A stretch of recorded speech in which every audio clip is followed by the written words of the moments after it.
Back in old days when Arnold Schwarzenegger was young in Austria, Graz, he came across a magazine, I believe, in a local gym that he was going to, and it was of this amazing figure that really inspired his life. And who it was Reg Park. Reg Park at the time was this world-class Mr. Olympia, super famous actor, person getting chicks, has a nice car, and it basically was this super inspirational moment for Arnold Schwarzenegger. And why this is important is because that was the key defining moment when he realized what it is that he wants in life. Because at the moment, like in that very constricted environment, at the time they didn't even have internet or anything like that, right? So you also have to keep that in mind. But it was this defining moment for him because he realized that there's more to Austria, right, than being a farmer, an officer, a teacher, or like having some boring lifestyle. He knew that he had to set his target on America because in America it was the land of opportunity, basically from what the magazine portrayed, right? And the thing here really is that he had to figure out how to get America. He didn't have the exact vision, he didn't have the exact idea how he was getting to America, but what he did have was that he had this vision, this goal, this sort of direction, right? And from that, he was able to not only also become a world-class bodybuilder, but also Mr. Olympia, achieve all these other crazy accolades at a crazy young age. He was able to move out into basically America, right? I think it was like somewhere around like LA or something like that.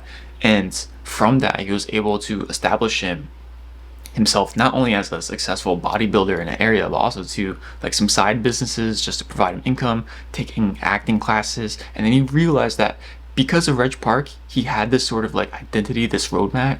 He was able to, on top of that, become a world-class actor, right? This person, basically to him, Reg Park, had the blueprint to his life. You get that? He had the blueprint to his life. Prior to picking up that magazine, I don't even think he knew if this type of lifestyle even existed, right? Especially, think of it. Like, think about it for a second. Back then, there wasn't really any sort of internet other than maybe media, right? Television, radio, or maybe some magazines to give you like a visual of what's possible. But think about it. Once he saw that, it was basically the blueprint to his life that truly inspired him for what he wanted to become out of life. And that's kind of the topic, the video idea I want to discuss here, because it's like either we don't know what we want or someone has what we want and we have to figure out how to replicate that sort of success, achievement, or whatever it may be that we're looking to strive for. And all it really starts with is just picking someone or something that you truly desire, right? And if you don't know, then it's really a matter of you lacking information or knowledge, because if you knew, you would have been like, all right, like these are some people who have some cool lifestyles, these are some cool achievements they have, right? Whatever it may be. But it really just starts with deciding and picking someone that truly inspires you, that maybe you want to replicate their success, results, or whatever it may be, and then just using that person as a sort of magnet that pulls you towards like the decisions you make, the progress you make in like, so you can just naturally follow that sort of path while it may not be exact and as timely as they've done it themselves, because certain opportunities, luck, skill, people they meet, that may never ever come around, right? Everyone's unique experience is different. But the thing is, at least we have this sort of like guidepost or sort of North Star where you can follow and just kind of tweak your way towards it so you can eventually make your way there to whatever it is that you're trying to achieve. Now, the thing is, you have to pick someone or something, and if you don't know what that is, you have to figure out who the heck has it, or maybe create a sort of combination of 2, 3, 5 people. But try to keep it as minimum as possible, because the more options you have, it basically becomes overwhelming, because you have to kind of reverse engineer everything they're doing. You basically have to see their backstory, maybe look more deeper into what all these different people are doing. So it can be mentally taxing.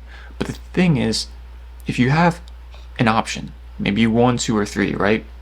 You can more deeply analyze and reflect on what exactly it is that these people are doing differently, or what have they done to get the same exact results they want. So let's take anyone for example, right? Let's take Elon Musk, for example, right? He was basically going to like uni or something like that, but then there was the internet boom, right? There was an internet boom, and what happened at the moment was he, I think it was with Zip2, right?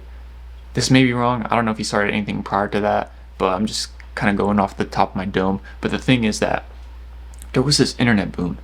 He started Zip2. He dropped out of college because the opportunity was right there, right? And from that, he was able to cash out at like a crazy evaluation.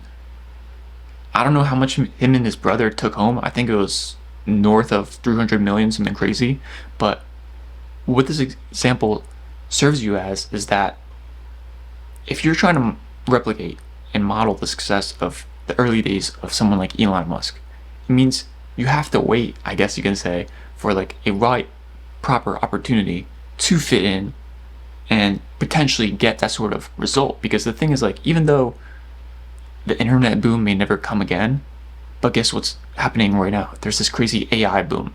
So you can use this sort of theme, this sort of pattern that happened back then, and apply it to like the current modern day as an example. And then, from that cash, he was able to reinvest it into like Tesla, SpaceX, and all these other crazy ventures.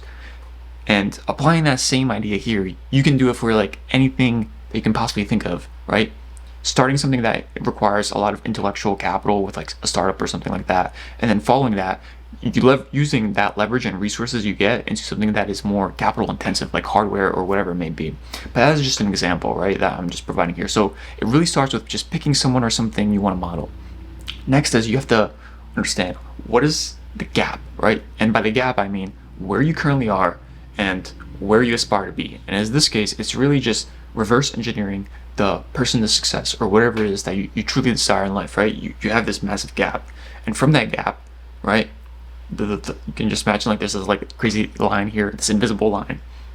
And from that, you want to basically see where the person is and then reverse that. See the steps they've taken in order to get to the present moment they happen, right? So what kind of knowledge, skills have they picked up? Where's their environment based, right? Are they digital?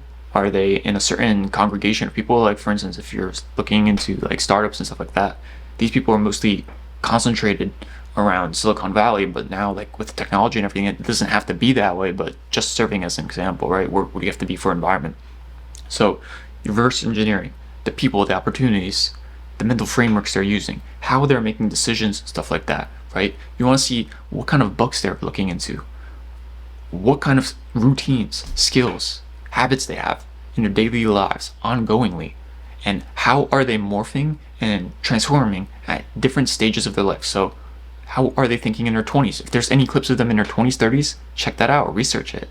If they have any books back then or like something old, some sort of old content material, check it out. 20s, 30s, how does it differ? Like that decade, right? 30s to 40s, right?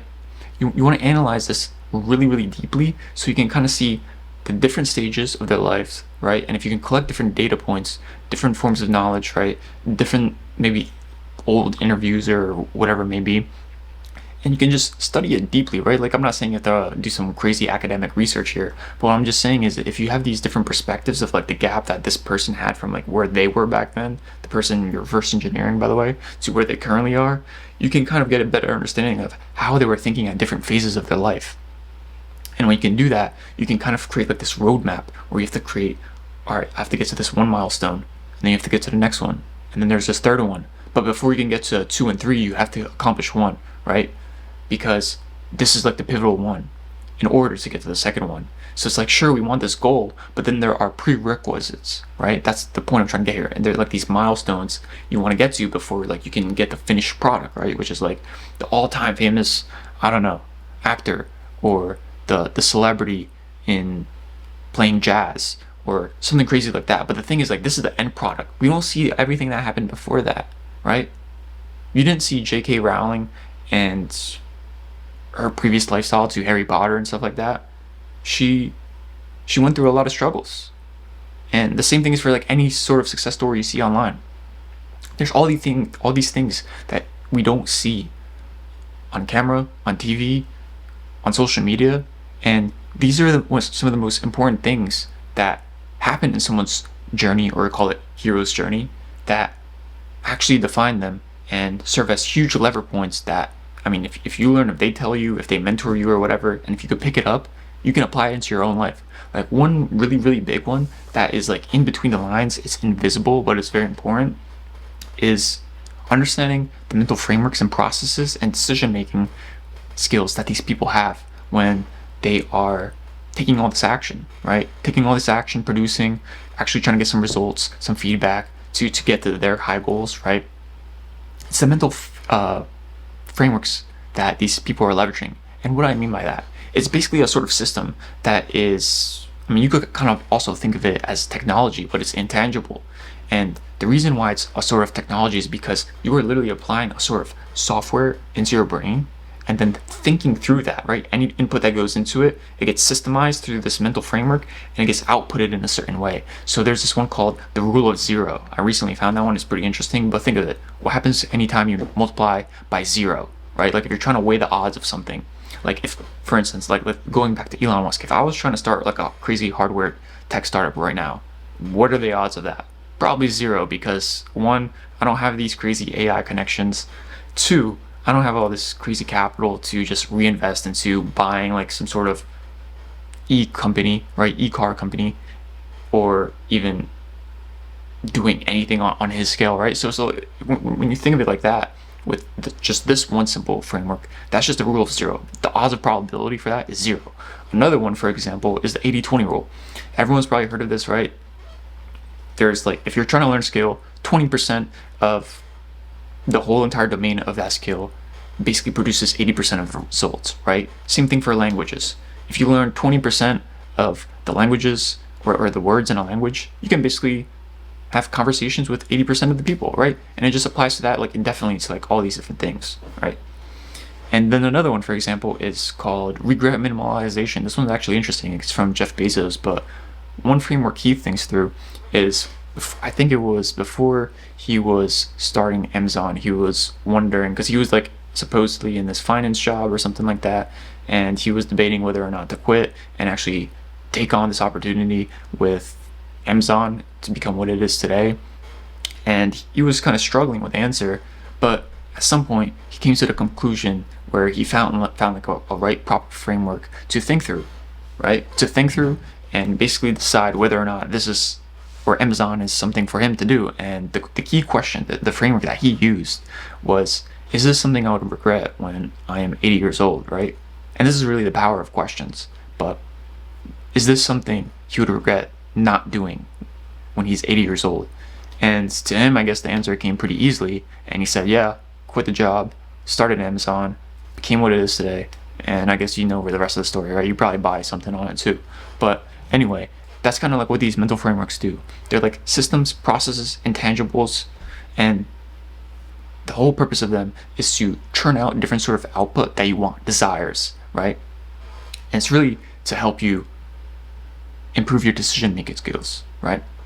And it kind of gives you like a structure, right? So it's not unorganized, but it's more orderly and concentrated, so you can get more refined outputs. So when you're studying like these different models these different idols, and it's their success you're trying to reverse engineer or whatever, try seeing what kind of mental models you can discover or reveal about them that you don't see on the outside, right? All these people are collecting quotes, sayings, words, worthless words. But there's something deep inside of them, these quotes, by the way, that people are not seeing, right? We see the tangible, the quote, right? The famous quotes. But how did the person come to a conclusion for that quote? Don't collect the quotes, collect the mental frameworks, and then store it in a database. For me, I like using Obsidian. I have like this crazy database of all this interesting stuff I collect through my whole entire life, right? Been using it for the past 4 or 5 years. Amazing stuff. But if you haven't started this, start doing it now. So you have this giant archive of all these different mental frameworks, and then when you categorize it, you put it under different categories for like emotion, on quitting, on decision making, on friendships, right? You can basically categorize it, and then when it comes to when you have this difficult moment and you need a decision, you need to make a decision, you could just open it up, filter the decision from that, see who it is attributed by, I mean, if you're mostly just modeling one or two people, then you basically already know. And then guess what? It's much more easier to make a decision. And here's the thing also, like, these people that we're analyzing, they're just lagging metrics of some sort of thing that they also aspire to be. So what I mean by lagging metric is that these people aren't just done. They're about to continue doing something, right? So it'd be also wise to see who it is that these people are inspired by. Who is it that these people strive to be like? Because if you can see that, and you can see that they're lagging behind like someone above them or someone that they aspire to be like, right? Then you can just look at the person in front of them and be like, oh, this is the person they're following, right? Like if this one person, like let's say if he's very philosophic, like he loves all this interesting intellectual ideas and stuff like that. So even though like I don't know if Jordan Peterson or whatever is like interested in Plato or anything like that, but let's say he was, right? Just for this example, if he was interested in Plato and he is inspired to be more like him, right? Just study Plato's work, see what this guy's doing, see how, and then try to connect it with Jordan Peterson. See like, oh, this is how this guy's coming to his thinking and conclusions. These are the habits he has. This is how he's mastering rational discourse and stuff like that, right? It's just looking at who are they also inspired by, and then seeing if you can maybe extract anything from that person, right?